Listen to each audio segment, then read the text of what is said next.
అన్ని కూడా ప్రపంచానికే గురువు భారతదేశం. అంతే భారతదేశం అంటే చాలా గొప్పది. మీకు ఇట్లా భూజ్వాంస రావాలి భారతదేశం అని పేరు వినంగానే, అంత గొప్ప దేశము భారతదేశం. ఎంతో మంది సైంటిస్టులు ఉన్నారు.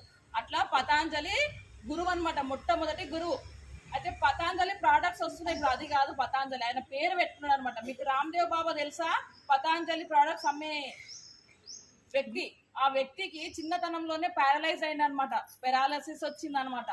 అప్పుడు ఈ పతాంజలి గురువుతో ఉండే యోగాని ఆయన ప్రాక్టీస్ చేయడం వల్ల ఇప్పటికీ కూడా ఆయన ఎంత షార్ప్గా ఉన్నాడంటే చెప్పొద్దు. ఇప్పటికైనా ఒక కన్ను చిన్నగా ఉంటుంది, అయితే ఆయన పెరాలసిస్ అంతా తీసేసింది అనమాట యోగాతోనే.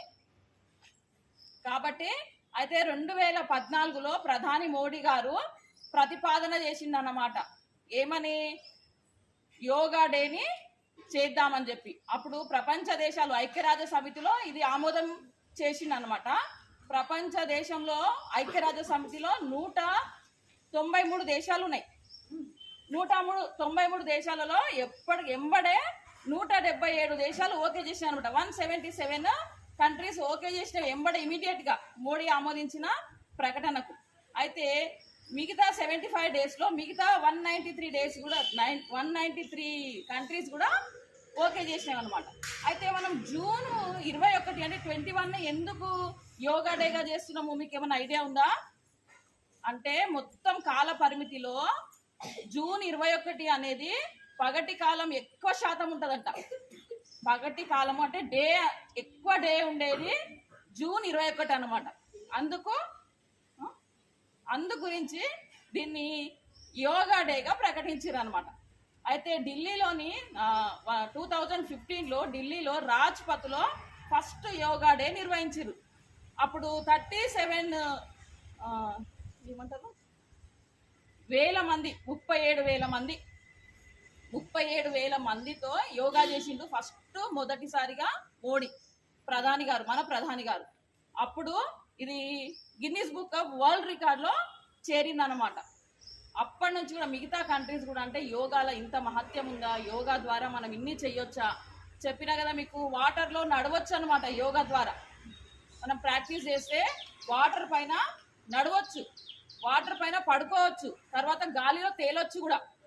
ఎన్నో రకాలైనటువంటి రుగ్మతలను అంటే డిసీజెస్ని మనము నిర్మూలించుకోవచ్చు అనమాట. మందులు అవసరం లేదు. యోగా ద్వారానే మనము ఎంతో ఆరోగ్యాన్ని పొందొచ్చు. ఆరోగ్యం హెల్త్ డే అనమాట. ఇది యోగా డేతో పాటు health day, international yoga day అని మనం జరుపుకుంటున్నాం.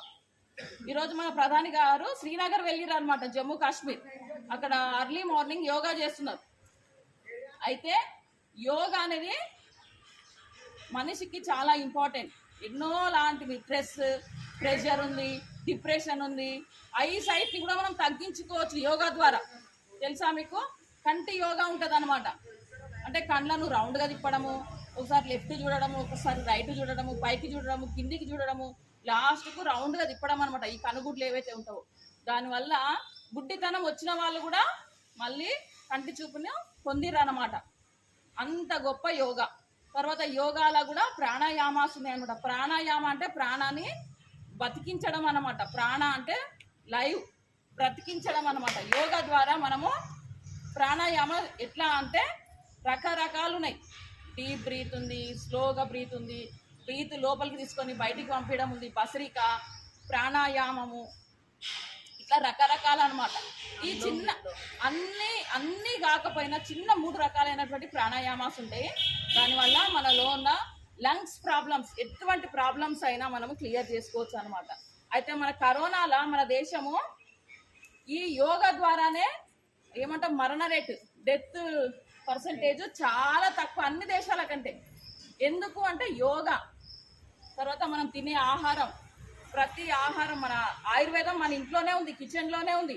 పసుపు, మరి ఏమంటారు, మిరియాలు, శొంఠి, జీలకర్ర, మెంతులు, ఇలా రకరకాలైనవి మన కిచెన్లోనే ఆయుర్వేదం ఉందన్నమాట. మన వంటలు కూడా ఆయుర్వేద ప్రకారంగా చేస్తామన్నమాట. కాబట్టి మనం ఆరోగ్యంగా ఉన్నాము. ఇంకా కూడా మనం ఆరోగ్యాన్ని పెంపొందించుకోవాలి. ఆరోగ్యం యొక్క విశిష్టత తెలుసుకోవాలంటే కంపల్సరీ యోగా చేయాలి. ఏది మాకు రాదు, మేము ఏం చేయలేము అంటే కనీసం అర్లీ మార్నింగ్ లేచిన తర్వాత మీ కృత్యాలు ప్రతిరోజు చేసుకునే పనులు చేసుకున్న తర్వాత 2 మినిట్స్ 5 మినిట్స్ 10 మినిట్స్ కళ్ళు మూసుకొని ప్రశాంతంగా ఉండండి. ఈ ముక్కు ఈ కొన చివరని మాత్రమే చూడాలన్నమాట. మీ కళ్ళు మూసుకొని చూడాలి. అప్పుడు మీకు ఎంత ఎనర్జీ వస్తుందంటే మీరే షాక్ అవుతారు, నిజమా టీచర్ అని చెప్పి. కాబట్టి అట్లాంటి యోగాసనాలు ఉన్నాయన్నమాట. కడుపులో ఉన్న చెడుని తీసేయచ్చు, ఇక్కడ నాజిల్స్ క్లియర్ చేయొచ్చు, పేగులలో ఉన్న చెడును తీసేయచ్చు. ప్రాణాయామ ద్వారా ఎన్నో రకాలైనటువంటి డిసీజెస్ని మనం క్లియర్ చేసుకోవచ్చు అనమాట. కాబట్టి అన్నిటికంటే ముఖ్యము మౌనంగా ఉండడం, అది గొప్ప ప్రాణాయామం. మీరు క్లాస్లో మౌనంగా ఉండరు,